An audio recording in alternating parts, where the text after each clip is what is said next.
Hello my dear students, how are you all? Today we are going to revise our next chapter in English grammar book which has already been taught to you, and the name of the chapter is verbs. Now what is verb?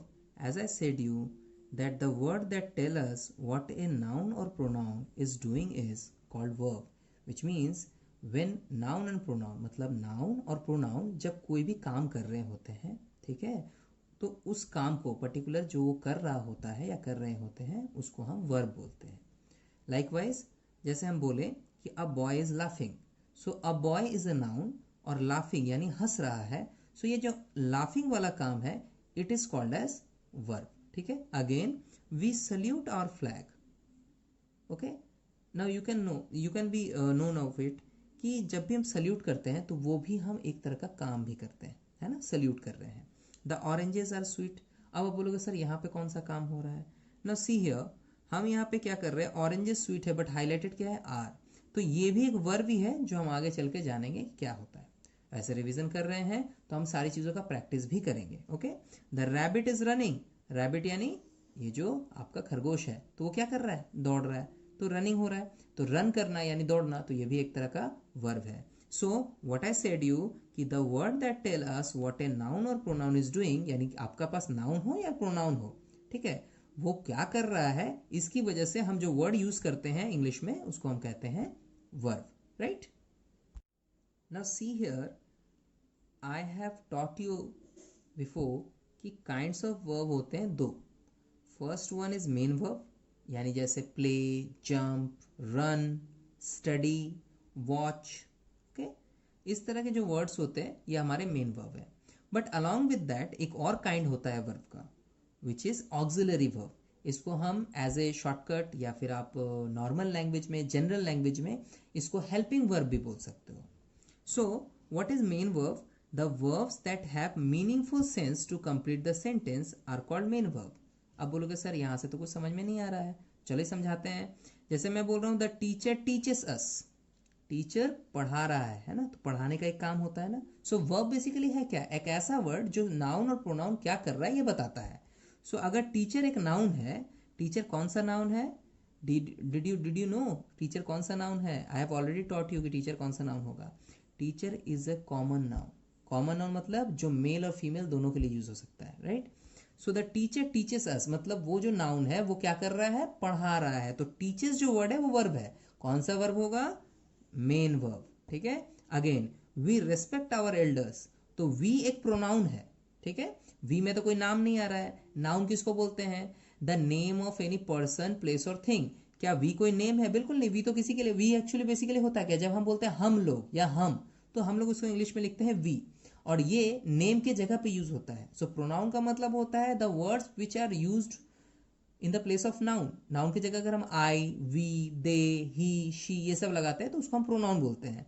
और verb का definition क्या है कि noun हो या pronoun हो, दोनों में से कोई कुछ भी करे तो जो वो काम करेगा that is a verb. Right. Main verb क्या है, मेन वर्ब मतलब हो गया जो मेन काम हो रहा है. अब देखो मेन काम क्या हो रहा है, वी रेस्पेक्ट आवर एल्डर्स, तो रेस्पेक्ट करना एक मेन काम है. सी ईट्स एन एप्पल, तो ये खा रही है.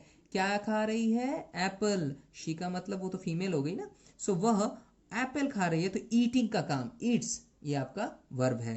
A girl सैंग a song. Song को सैंग मतलब गाया गया. गाने के लिए हम सैंग यूज करते हैं पास्ट फॉर्म में. हम लोग वर्ब फॉर्म्स भी पढ़ेंगे, डोंट वरी. तो सैंग या सिंग आप बोल सकते हो, ये भी आपका यहाँ पे वर्ब है. अब चलो हम आते हैं ऑक्सिलरी वर्ब की तरफ. Now see here my dear students, auxiliary verb क्या बताए थे कि ये एक हेल्पिंग वर्ब है. अब ये हेल्पिंग वर्ब किसको कहते हैं, see here, the verbs that are used as helping verbs are called auxiliary. अब बोलोगे सर वही तो मीनिंग हो गया हेल्पिंग वर्ब, पर होता क्या है हेल्पिंग वर्ब, बताते हैं अभी कैसे होता है. देखो the boys are playing. Now you can say कि सर प्लेइंग, प्लेइंग वाला वर्ब है. अरे है तो, कौन मना कर रहा है नहीं है. बट प्लेइंग के साथ आप देखो एक वर्ड यूज हो रहा है आर. क्या कर रहा है वो, जो आपका मेन वर्ब है प्लेइंग.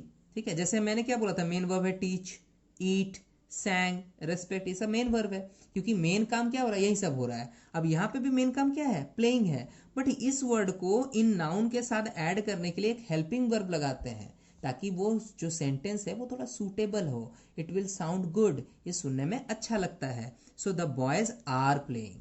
अब कहाँ पे आर कैसे लगाना है नहीं लगाना है वो हम अभी डिस्कस करेंगे थोड़ा देर में, we will discuss it later. Now see the next example. My mother is cooking in the kitchen. Mummy cooking कर रही है, तो कुकिंग का काम मेन हुआ ना, खाना बनाने का काम. तो यहाँ पे आप देख रहे हो एक वर्ड आ रहा है इज. ओके, अब आप बोलोगे सर यहाँ आर यहाँ इज क्यों? So we will discuss it. Okay, don't worry, हम सब बता देंगे कैसे आपको यूज करना है. The children were making a noise. Children were making a noise का मतलब, मेकिंग अ नॉइस मतलब शोर करना. बच्चे चिल्ला रहे हैं, आप लोग भी चिल्लाते हो, राइट? सो वेयर यहाँ पे एक वर्ड है जो मेकिंग वर्ड के लिए हेल्प कर रहा है कि उसको बोलने में हेल्प हो. नेक्स्ट है he will go to Delhi. तो ही गो टू दिल्ली के लिए विल यहाँ लगाने का मतलब है ये भी हमारा एक हेल्पिंग वर्ब, यानी जिसको हम अगर स्टैंडर्ड लैंग्वेज में बोले it will be called as auxiliaries. Auxiliaries verb. Okay, so दो काइंड क्या है, main verb and auxiliary verb. Main verb यानी जो मेन काम हो रहा हो सेंटेंस में, जैसे टीचिंग, रनिंग, सिंगिंग, ईटिंग, ये सब मेन काम है. Jumping, playing. ओके, ऑक्सिलरी का मतलब जब उस वर्ब के आगे कोई और एक वर्ब लगाए जो उसको सपोर्ट करे, जैसे आर लगा है, इज लगा है, वेयर लगा है, विल लगा है, these are. Okay, so these are the verbs meaning and concept. Now see here my dear students, I have already completed this exercise which you named is exercise number B. Fill in the blanks, use main verb. Fill in the blanks करना है main verb को use करके, right? So आप क्या करोगे, birds dash their nest in tree, तो मैंने लगाया यहाँ पे make. ठीक है, the sun rises in the east. The sun rises in the east. फिर आई विल प्ले टुमारो. तो यहाँ पे जितने वर्ड्स इस फिल इन द ब्लैंक से मैंने यूज किए हैं दे आर मेन वर्ब्स, मतलब मेन कौन सा काम हो रहा है. लाइक बस यहाँ पे देखो, I have completed my work. So complete करना एक मेन काम है, मैंने अपना काम खत्म कर लिया है. He is at the green board. अब यहाँ पे देखो मेन वर्ब तो नहीं है, ठीक है, यहाँ पे क्या लग रहा है, ही इज. ही इज का मतलब यहाँ पे क्या हो रहा है कि मैंने मेन वर्ब को उठाया है सब्जेक्ट के साथ, बट यहाँ पे तो हेल्पिंग वर्ब है. कोई बात नहीं, आप वर्ब की तरह तो यूज कर रहे हो ना. It was raining. तो रेनिंग का मतलब क्या होता है, बारिश होना. तो रेनिंग भी एक तरह का ऐसा वर्ब है जिसको आप यहाँ पे यूज कर रहे हो. So these are the main verb list which is use in the fill in the blanks to complete the sentence. और वर्ब का मतलब क्या होता है, द नाउन और प्रोनाउन इज डूइंग समथिंग, और वो समथिंग ही आपका वर्ब है, right? Like playing, jumping, eating वगैरह वगैरह. आई एम टॉकिंग, मैं बात कर रहा हूँ ना आप लोगों से. सो आई एम टॉकिंग, तो मैं क्या कर रहा हूँ, मैं बोलूंगा मैं बात कर रहा हूँ. तो बात करना भी एक तरह का वर्ब है. You are watching the video, तुम इस वीडियो को देख रहे हो, तो देखना तुम एक काम कर रहे हो. सो ये हमारा वर्ब है, right? So my dear students, today we are going to practise some exercises which is made by me, and you can easily know कि कैसे कैसे verbs को यूज करेंगे. देखो, there are some examples written here, and you can write down a class work date of today, right? And which is 14th of August, right? So I am writing here the class work date, that which is 14th of August. Okay, now see the first example where I just wrote here that Rohit is dash play. Okay, you can easily see that I have given here play word which is a main verb, because we are now watching that how the main verb is used in the following sentences. So Rohit is dash play. Here we will write playing, P-L-A-Y-N-G. Okay, the play will convert with playing.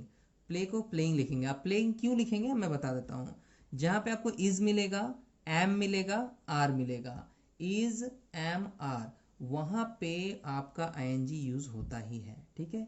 Okay, सो इस के साथ ing use होगा, are के साथ हो सकता है, ठीक है? इस तरह करके आपको यूज करना है. मनोज वॉज ईट, यहाँ पे भी होगा Manoj was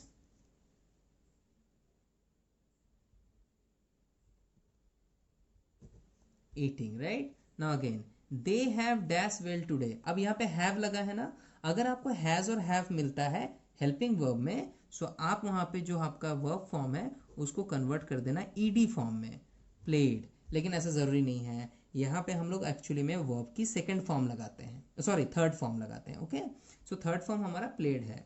he is dash a movie, watch लिखा हुआ है ना, so we will write here watching. बताया था ना कि इज एम आर रहेगा तो ing यूज कर लेना, right? Now the next one is you are dash to temple. यहाँ गो लिखा हुआ है, आर लगा हुआ है, आर के बाद क्या लगेगा, आईएनजी वाला फॉर्म, यानी गोइंग हो जाएगा ये, ठीक है। It was dash yesterday, rain है तो यहाँ पे रेनिंग हो जाएगा, right. I am dash to school, go, so I am going to school, okay. Next one is she dash her money yesterday, lose, तो यस्टरडे जब वर्ड लिखा होता है ना, तो यानी मैं पिछले दिन की बात कर रहा हूँ या पिछले किसी भी पर्टिकुलर टाइम की बात कर रहा हूँ, तो लूज का एक पास्ट फॉर्म यूज होगा लॉस्ट, सो सी लॉस्ट हर मनी यस्टरडे। सो आप देख रहे हो, यू कैन सी कि मैंने कैसे अलग अलग वर्ब फॉर्म्स को चेंज कर करके लिखा है, ठीक है। सो यूज ऑफ मेन वर्ब हम लोग इसी तरह से करते हैं सेंटेंस में, बट क्या करते हैं, अकॉर्डिंग टू हेल्पिंग वर्ब आपका मेन वर्ब में चेंज आता है। अब इसके लिए हम थोड़ा सा एग्जांपल आपको समझा देते हैं कैसे कैसे आप करोगे।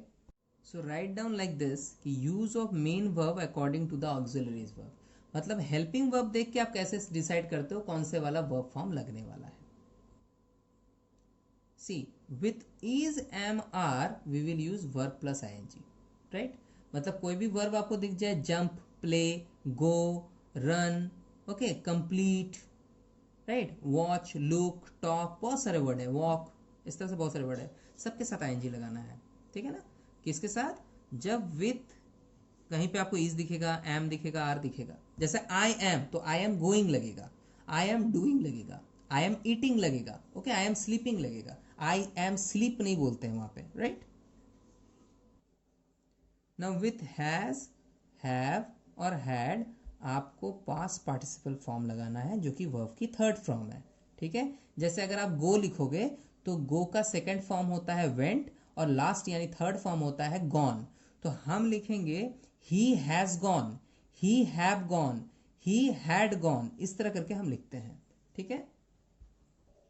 Now for third person in simple present tense, जब आप सिंपल प्रेजेंट टेंस बनाते हो, मतलब normally I go, you play, ऐसे करके लिखते हो ना, सो अगर आपका थर्ड पर्सन है, ओके, सो वहाँ वर्ब के साथ S E S I S लगता है। अब ये थर्ड पर्सन क्या होता है मैं बताता हूँ। अगर आप ही के साथ लगाओगे, शी के साथ लगाओगे, इट के साथ लगाओगे, तो आपको दिखेगा कि इन तीनों के साथ ज़्यादातर हम वर्ब के साथ एस ई एस लगाते हैं, ओके। इसमें एक एक्सेप्शन भी है कि थर्ड पर्सन होते हुए भी उसमें एस ई एस नहीं लगता है। Now for third person in simple present tense, अगर यू और दे आपको दोनों मिलता है तो उसमें बेस फॉर्म ऑफ वर्ब ही यूज होता है। यानी क्या क्लियर है कि अगर ही सी इट रहेगा तो वर्ब के साथ एस ई एस लगा लीजिएगा, यानी अगर ही लिखेंगे तो ही प्लेज हो जाएगा, ही गोज हो जाएगा, ही ईट्स हो जाएगा, उसमें एस लगा देंगे। सी के साथ भी वही करेंगे, ईट के साथ भी वही करेंगे। बट अगर थर्ड पर्सन में यू और दे दिख जाए तो आप लिखोगे यू प्ले, ना कि यू प्लेज लिखोगे। दे प्ले, वहाँ पे दे प्लेज नहीं लिखोगे। सो आपको इस बात का ख्याल रखना है कि जब हमारा यू और दे यूज हो रहा हो तो बेस फॉर्म ऑफ वर्ब भी होना चाहिए जिसमें कोई चेंज नहीं होता है। Now we will see how the auxiliary verbs are being used. Auxiliary verb को ना हम लोग ना हेल्पिंग वर्ब भी बोलते हैं। So I am writing here the main the actual और general meaning we can say कि हम यहाँ पे लिख लेंगे हेल्पिंग वर्ब, राइट।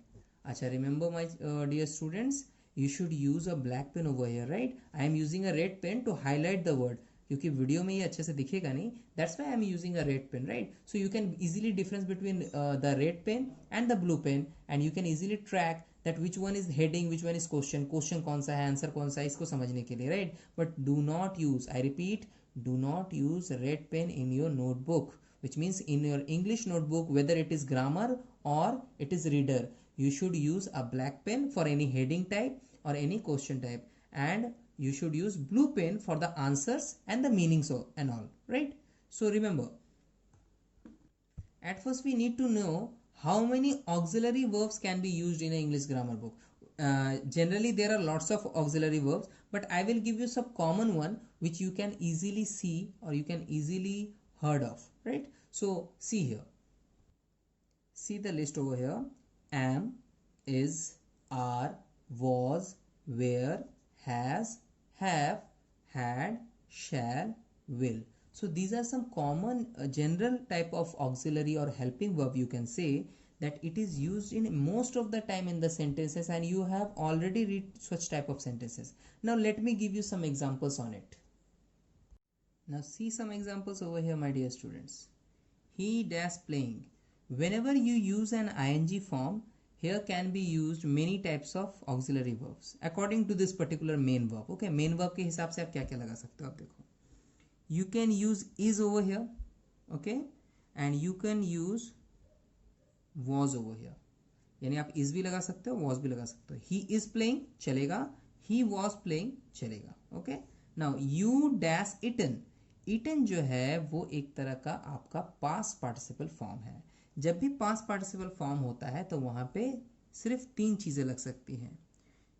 अब 3 चीजों में से क्या क्या हम ले सकते हैं वो आप देख लो. यू हैव इटन कर सकते हैं या यू हैड कर सकते हैं. रिमेंबर हैज नहीं लगेगा. ओके, यू के साथ या तो हैव लगेगा या तो हैड लगेगा. वैसे हैड सबके साथ लग सकता है, डोंट वरी. अगेन, लेकिन क्या होगा, आपका जो मेन वर्ब है वो पार्टिसिपल फॉर्म में होना चाहिए, राइट. अगर आईएनजी फॉर्म में होता तो यू के साथ कुछ और ही लगता. Now see here, they dash go tomorrow. यहाँ कल की बात हो रही है, कल अभी तक आया नहीं है, मतलब फ्यूचर की बात हो रही है. फ्यूचर के बाद में आप ज़्यादा से ज़्यादा क्या लगाओगे, या तो आप यूज़ करोगे शैल या फिर आप यूज़ करोगे विल.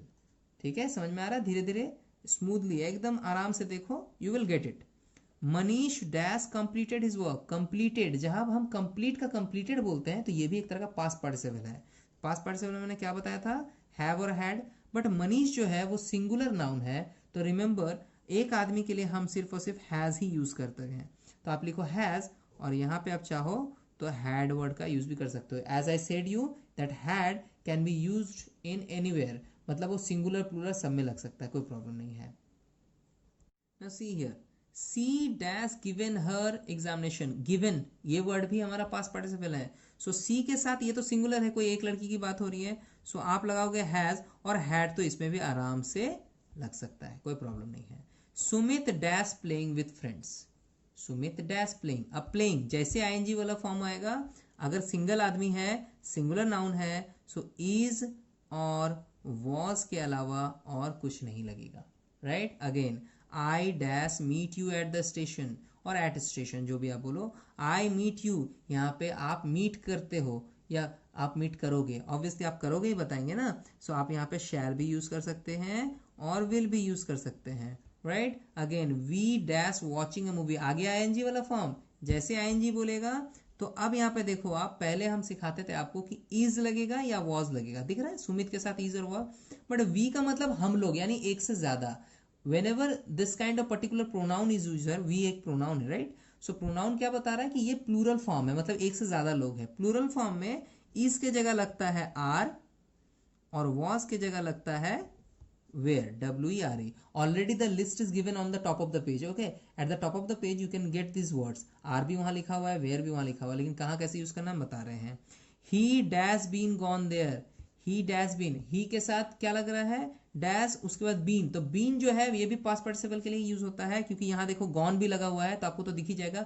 एक्चुअली में आज whenever you read verb forms ना, you will get it very easily after that.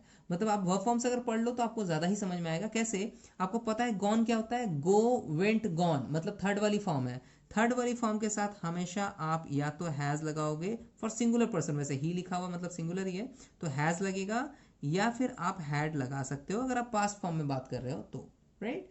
चलिए अगेन, राधिका.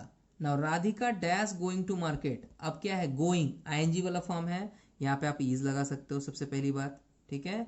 और आप चाहो तो यहाँ पे Radhika was, WAS was, Radhika was going to market, ऐसा भी लिख सकते हो. So these are some example which I have given you to understand the topic that how the auxiliary verbs and the main verbs are being used in the sentence. okay, sentence में कैसे use करते हैं, कहाँ क्या लगता है, ये आपको देखना है, ठीक है. अब एक छोटा सा रूल इसमें हम डिस्कस करेंगे जिससे आपको ये थोड़ा सा और क्लियर हो जाएगा, right. So what I am going to explain you is what are the rules to use auxiliary verbs. Auxiliary verbs को कैसे यूज करते हैं. Now see here the rule. First number, अगर आपका सब्जेक्ट, ठीक है, वो आई है, ठीक है, तो आप क्या यूज कर सकते हो. सो हम जब इसमें वर्ब यूज करेंगे, सो हमारा जो ऑक्सिलरी वर्ब होगा, ए वर्ब, हम शॉर्ट में लिखते हैं ए वर्ब, तो एक आई के साथ क्या लग सकता है, आप पहले वो देखो. आई के साथ, जैसे मान लो मैंने आई लिखा, ब्लू से लिखना, राइट. आई के साथ क्या लग सकता है, आई के साथ एम लग सकता है, राइट। आई वॉज भी बोलते हैं, आई के साथ हैव लग सकता है, ठीक है। इस तरह से आप इसमें लगा सकते हो। अब आई के साथ कोई और ऑक्सिलरी वर्ब नहीं लगता है, एम लग सकता है, I am, I was, I have, इस तरह करके लगेगा, ठीक है। Now the next one, now see here my dear students, subjects क्या रखा मैंने, ही है, शी है, इट है। अगर ऐसा लिखा हुआ है तो इसमें इज ही लगेगा, ठीक है। और साथ में और क्या लग सकता है, हाँ लगेगा, यहाँ पे वॉज लग सकता है। सो इज लग सकता है या वॉज लग सकता है। अब बारी आता है कि हैज, हैव, ये सब लगेगा क्या, लग सकता है। आप याद रखना इसमें सिर्फ और सिर्फ हैज यूज कर सकते हैं या फिर हैड यूज कर सकते हैं। हैड जो है ये पास फॉर्म है, ओके। वैसे एक चीज मैंने मिसिंग किया यहाँ पे भी आई हैड करके लिख सकते हैं। सो यहाँ पे एक चीज मिसिंग है, इसको आप दोबारा नोट कर लेना, there is a lots of space ना, तो मैंने लिख दिया। सो आप इसको देखना कि एम वॉज हैव के साथ हैड, मतलब आई हैड भी बोलते हैं। उसी तरह से ही शी इट के साथ इज लग सकता है, वॉज लग सकता है, यहाँ एम नहीं लगेगा इसकी जैसा, right. You will use was, you can use was, okay. And has लगेगा, यहाँ पे हैव लगता है, हैज, ये रूल है, आप इसको बढ़िया से लर्न करना, remember, okay. Remember it, you should learn it और मेमोराइज इट, ओके। ऐसा नहीं है कि सर क्यों हुआ, कैसे हुआ बोलते रहोगे, आप इसको पढ़ के थोड़ा समझना कि हाँ आई के साथ ऐसे लगेगा। Now the had word will go with any type of subject, वो नाउन के साथ भी जाता है, प्रोनाउन के साथ भी जाता है, सिंगुलर में भी जाता है, प्लूरल में भी जाता है। सो हैड का कोई प्रॉब्लम है नहीं, okay. Now the next one is you, we और दे। इसमें क्या क्या ऑक्सिलरी वर्ब, ये जो ए वर्ब मैं बार बार लिख रहा हूँ it is an auxiliary verb, तो मैंने इसको थोड़ा शॉर्ट में लिखा है। यू के साथ आप आर लगा सकते हो, राइट। उसके बाद यू के साथ आप क्या लगा सकते हो, वेयर लगा सकते हो। वैसे ये तो वी के साथ भी लगेगा, we are, we were, you are, you were, they are, they were, right. Now और क्या लगा सकते हैं, चेक करते हैं। यहाँ पे हैव लगाएंगे, राइट। हैज हैव में से हैव लगेगा, और हैड तो सबके साथ लगता है, right. So you are, you were, you have, you had, we are, we were, we have, we had, they are, they were, they have, they had, okay. Now see here my dear students, I have written a phone number rule where I have written auxiliary verb at first, पहले मैंने auxiliary verb ही लिखा है, a verb क्या है, shall और will। अब बोलोगे sir आपने इसको ऊपर क्यों लिख दिया, इसको तो हम लोग नीचे में देखेंगे ना किसके साथ क्या लगेगा। अब रिमेंबर वन थिंग, ये जो shall और will है ये बड़ा मैजिकल है। क्या मैजिकल है, ये I के साथ भी लगता है, ये U के साथ भी लगता है, ये वी के साथ भी लगता है, ये दे के साथ भी लगता है, ये ही के साथ भी लग सकता है, ये सी के साथ भी लग सकता है, ये इट के साथ भी लग सकता है। और कुछ पता है क्या, चेक करते हैं, I you we they he she it, ना इतना ही होता है, राइट। सो इतने लोगों के साथ यानी इतने सब्जेक्ट्स के साथ आप शैल भी लगा सकते हो, विल वैसा, which means I can say I shall, I will, you shall, you will, we shall, we will, they shall, they will, okay. he shall, he will, she shall, she will, it shall, it will। तो इस तरह से आप sentences में इसको use कर सकते हो, okay. Now see here, it is an important word, right. अब हम अगर मान लो कोई नाम मिल जाए मुझे, जैसे मैंने यहाँ लिखा विथ सिंगुलर नाउन, तो सिंगुलर नाउन जैसे मैंने बोला इट इज अ नाउन, तो whenever you say noun, तो नाउन मतलब there can be a name also, okay। वहाँ पे नेम भी तो हो सकता है, मतलब there must be a name when we are using a noun. Noun use कर रहे हैं मतलब नेम लिख रहे हैं, अब वो एनिमल नेम भी हो सकता है, पर्सन नेम भी हो सकता है, बर्ड के नेम भी हो सकते हैं, बहुत कुछ हो सकता है।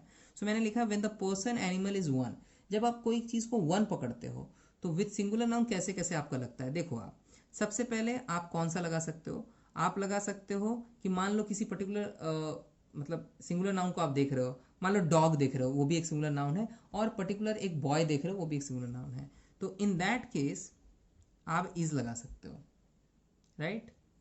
इज के साथ पास्ट फॉर्म में अगर यूज करना है तो आप वॉज लगा सकते हो।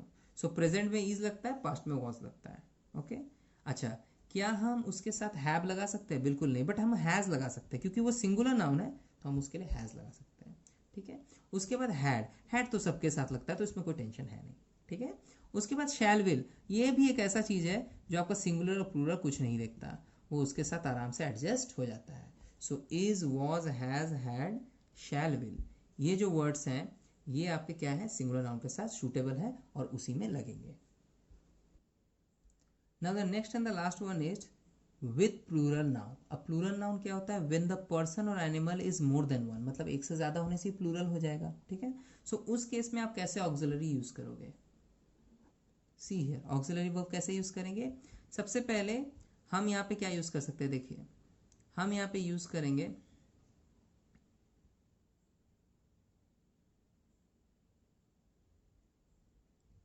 वेयर. आर, प्रेजेंट में आर होता है, पास्ट में वेयर होता है, थोड़ा उल्टा हो गया, कोई प्रॉब्लम नहीं है. अब हम यूज करेंगे हैव. हैड सबके साथ लगता है, शैल, विल. ओके, सो चेंज क्या है दोनों में, यहाँ पे इज और वॉज लग रहा था, यहाँ पे आर और वेयर लगेगा. हैज हैड लग रहा था, हैड तो कॉमन है, हैव हैड लगेगा. शैल विल दोनों के साथ लगेगा. So there is no problem about the understanding of the topic that how the main verb works. Main verb कैसे काम करता है उसके लिए मैंने एग्जाम्पल्स आपको बता दिए. How the auxiliary verb works, मैंने हेल्पिंग वर्ब कैसे काम करता है, उसके रूल्स क्या होते हैं, सेंटेंस में किस तरह से बनाते हैं. I have already explained you a lot. Okay, सारे चीज़ बता दिया है. So you should carefully and attentively and with focus watch this video. Note down the important things which I have already written in the pages. I will put you the image. Okay, I will put the image on along with video. Okay, so you should take it from here, take it from there, and note it down in your English grammar copy. Right? So the my ended my particular chapter lesson and the revision class is ended over here. You should write it with your black pen and blue pen. Remember, do not use red pen. Instead of that, you will use black and blue pen. Okay, so now our classes are ended over here. If any query, do contact with me with my given number. Right, that's all for right.